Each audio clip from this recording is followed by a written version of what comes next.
오늘 아침 뉴스 연구소. 오늘 아침 뉴스의 맥을 짚어드리는 시간 뉴스연구소. 오늘도 두 분의 연구위원 함께합니다. 뉴스톱 김준일 수석 에디터, 경향신문 박순봉 기자, 어서 오십시오. 안녕하세요. 예, 첫 번째 뉴스 어디로 갈까요? 외교 슈퍼위크 시작. 제가 오프닝에서도 말씀을 드렸습니다만 오늘부터 G7이 시작이 됩니다. 네, 일본 히로시마에서 시작이 되고요. 2박 3일 일정으로 진행이 됩니다. 네. 우리나라는 G7 회원국은 아니거든요. 근데 일본이 초청해서 초청국 자격으로 참석을 하게 됐습니다. 예. 근데 중요한 일정들 짚어보면은요, 이제 G7 정상회의 당연히 이제 주요 일정으로 참석을 하게 되고요. 확대 회의라고 해서 초청국들 포함해가지고 좀 넓게 하는 회의 있는데 여기서 윤 대통령 발언이 있을 겁니다. 예. 그리고 이외에 사실은 더 중요한 게 한일 정상회담이 모레 21일에 잡혀 있습니다.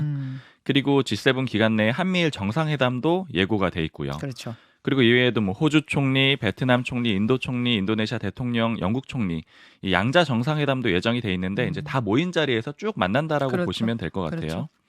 그리고 히로시마 한국인 원폭 희생자 위령비 참배도 예정이 돼 있습니다. 이건 몇 번 예고가 돼 있었는데 이 기시다 총리랑 윤 대통령 같이 가거든요. 예. 한국 대통령이 여기 가는 것도 처음이고 한일 정상이 이제 어딘가에 대해서 참배하는 것도 처음입니다. 같이요.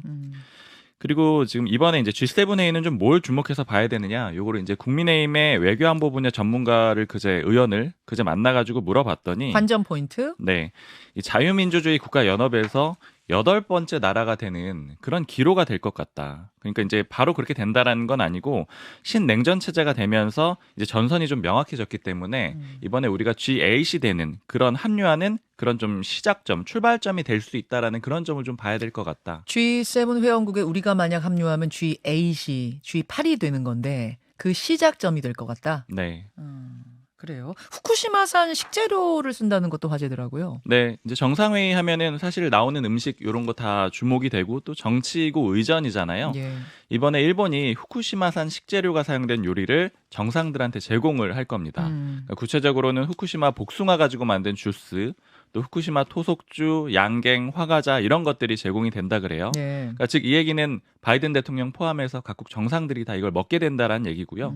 후쿠시마 오염수 바다 이 방류 앞두고 이제 홍보한다라는 그런 의미가 있고 뭐 안전성을 강조하는 거겠죠. 정상들이 먹을 만큼 안전하다. 네. 이거를 이번 기회에 홍보하는 상황. 자, 김준일 수석 에디터가 네.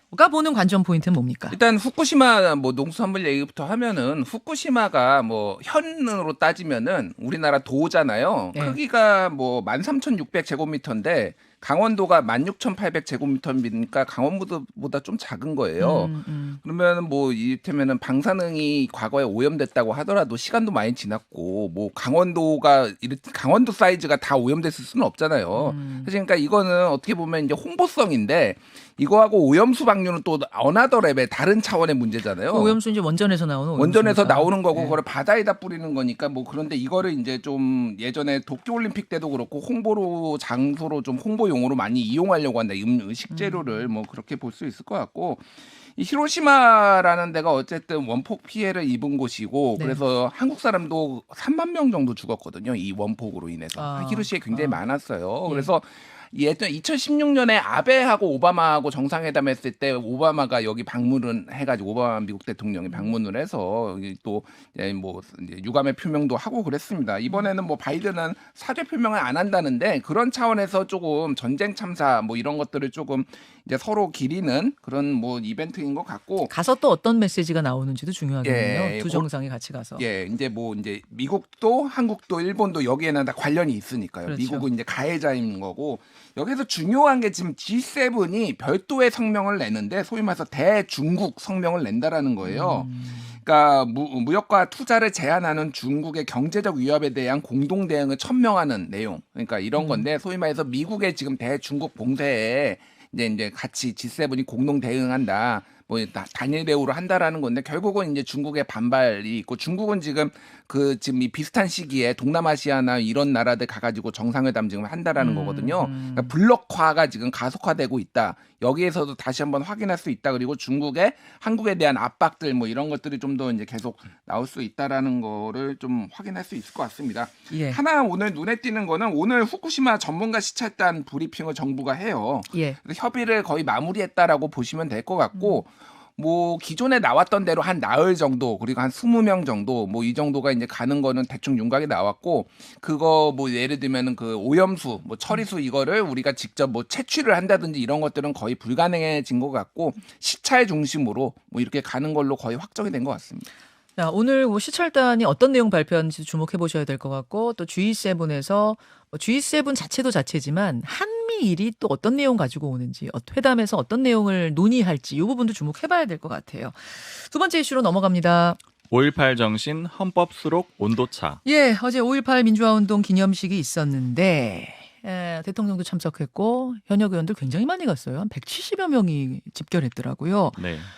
관심은 5.18 정신을 헌법에 수록한다는 것까지는 여야가 다 동의했는데 그 방법을 놓고 이제 갑론을박이 다시 시작되는 느낌이에요. 그렇죠. 실제 헌법에 어떻게 언제 넣을 거냐 요거 가지고는 이견이 심한 그런 상태고요. 사실은 오히려 좀 싸우는 그런 모양새도 됐습니다. 그러니까 민주당 같은 경우에는 원포인트 개헌을 하자라는 거거든요. 그거 하나만 네. 콕 집어서. 개헌하려면 국민투표 해야 되니까 내년 총선 있잖아요. 예. 그때 하나 넣어가지고 바로 처리를 하자 이런 입장이고 이재명 대표가 그제 이제 광주 내려오기 전에도 얘기했고 어제 광주 와서도 또 얘기를 했습니다.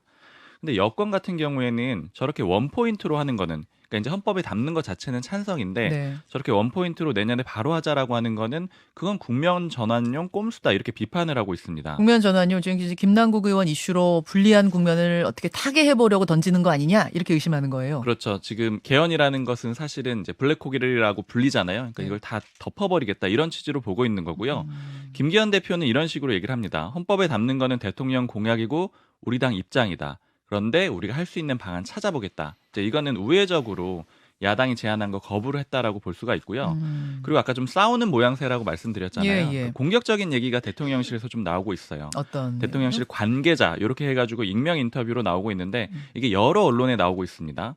야당의 원포인트 개헌 제안에 대해서 5.18 정신 모독하는 거다. 그리고 국면 전환용 꼼수에 불과하다. 이런 표현들을 쓰고 있고요. 오히려 5.18 정신을 모독하는 거다라는 얘기도 나와요. 네. 어. 그러니까 이게 한 군데만 나오는 게 아니고요. 대통령실 관계자로 해서 여러 언론사에 나오고 있는데 이게 이제 연합뉴스에 사실 먼저 나왔고요. 예. 그다음에 기자들이 대략 누가 얘기했는지를 알거든요. 그러니까 이제 쭉 물어봐서 통화해서 얘기를 하고 혹은 또 용산 쪽에서 먼저 얘기하고 이런 과정이기 때문에 그러니까 사실상 브리핑은 아니지만 이게 공개적인 입장이다 이렇게 봐야 될 것 같습니다. 그러니까 용산의 기류도 여당의 기류도 원포인트로 이것만 개헌하는 것에 대해서는 부정적이다.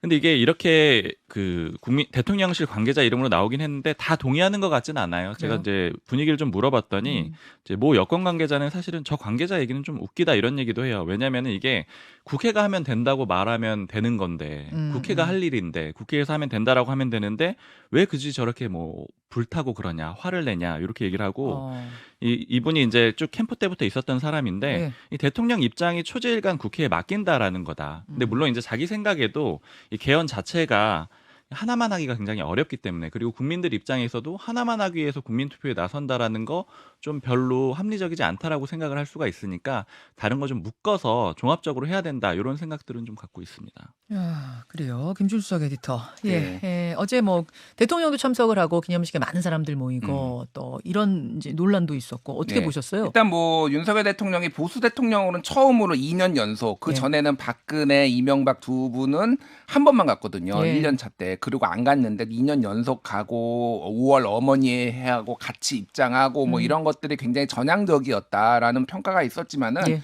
기념사가 좀 문제가 있다라는 얘기가 있었어요. 소위 말해서 작년 거하고 복붙했다. 복사 붙여넣기 했다. 아, 너무 비슷했다? 너무 비슷했다라는 거예요. 제가 한 문장만 읽어드리면 작년에 이렇게 얘기했어요. 5월의 정신은 우리 자유민주주의 헌법 정신 그 자체이고 우리가 반드시 계승해야 할 소중한 자산입니다. 이게 올해 거고요. 예. 작년에는 5월 정신은 자유민주주의 헌법 정신 그 자체입니다. 그 정신은 우리 모두의 것이고 대한민국의 귀중한 자산입니다. 소중한 자산하고 귀중한 자산 빼놓고는 그냥 같은 문장이다 정도로 보시면 될 것 같아요. 그래서 성의가 없다. 그리고 뭐 이를테면 AI 언급하고 뭐 경제 발전 언급하고 예. 광주도 이제 경제 좀 살려야지 뭐 이런 내용이 들어갔는데 이것도 작년하고 똑같다라는 거예요. 그래도 좋은 내용이니까 반복한 걸 수도 있지 않아요? 근데 물론 강조처럼? 그렇죠. 이게 원래 이 어떤 기념사라는 게 매년 이제 뭐 완벽하게 달라질 수는 없지만은 네. 거기에도 그래도 노력을 한다라는 거죠. 역대 대통령들은 여기에 새로운 의미 또 지금 벌어지고 있는 있는 일에 대입을 해서 이를테면은 뭐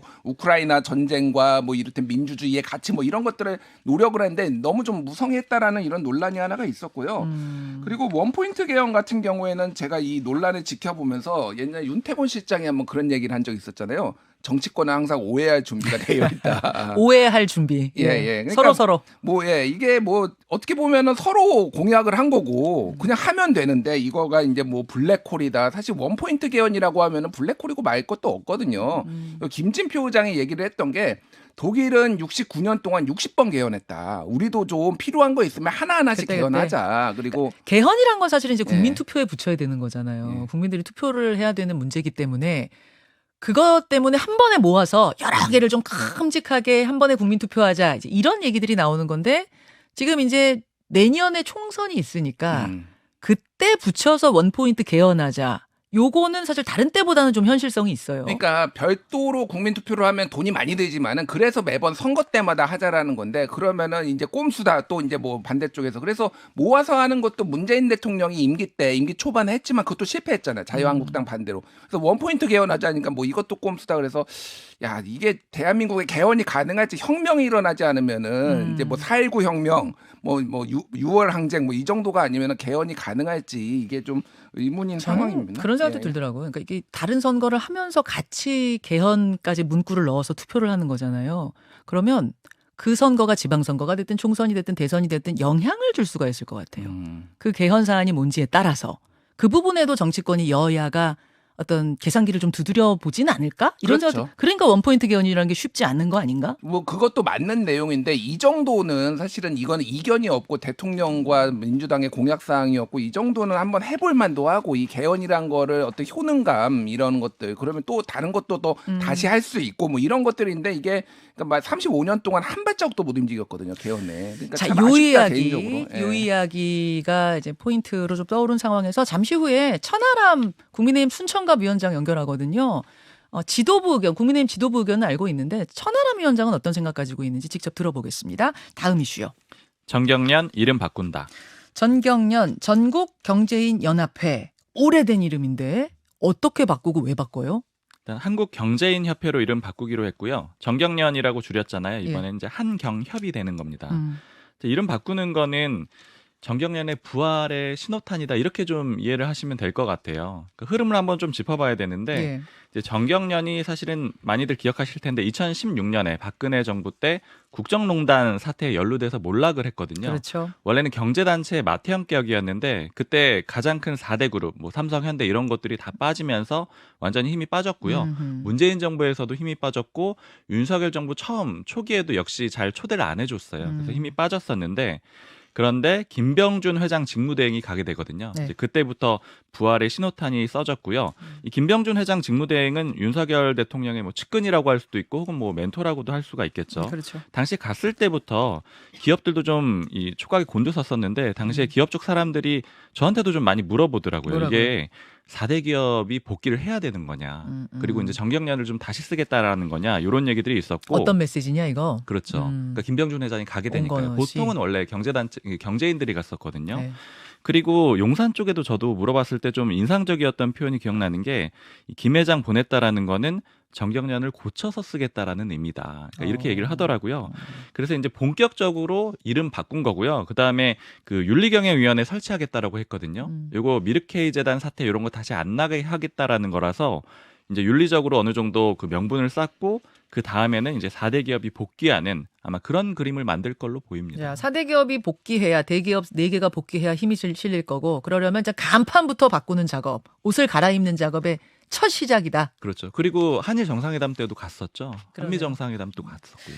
자, 김준수석 에디터는 이런 흐름에서 어디 주목하세요? 그러니까 정권과의 유착을 조금 단절하고 경제인 단체로서 싱크탱크로 거듭나겠다라는 건데 그거를 정치인 출신인 김병준 전 비대위원장이 한다라는 거예요. 지휘한다는 거예요. 예, 그러니까 이게 아이러니죠, 사실은. 네. 어떻게 보면은 더 가까워질 수도 있다. 이게 그러니까 정경련이 항상 문제가 됐던 게 뭔가 돈을 마련해가지고 네. 정치권의 민원을 해결했잖아요. 뭐 이를테면 미르재단, K스포츠, 예전에 이회창, 이명박 뭐 이런 뭐 미소금융재단 뭐 등등 했을 때 항상 돈을 냈어요. 그리고 뭔가 민원을 얻어내는 이런 연결고리였거든요. 근데 이거를 이제 김병준 위원장이 한다라는 거죠. 그러니까 이게 정말로 그 끊어낼 수 있느냐 과거에 그거를 이제 이런 것들에 좀 의구심이 좀 가는 눈치가 시험대에 있다. 올랐다. 뭐 이렇게 시험대에 보면 되겠네요. 올랐다라는 뭐 그렇게 봐야 될 것 같습니다. 여기까지 두 분 수고하셨습니다. 감사합니다.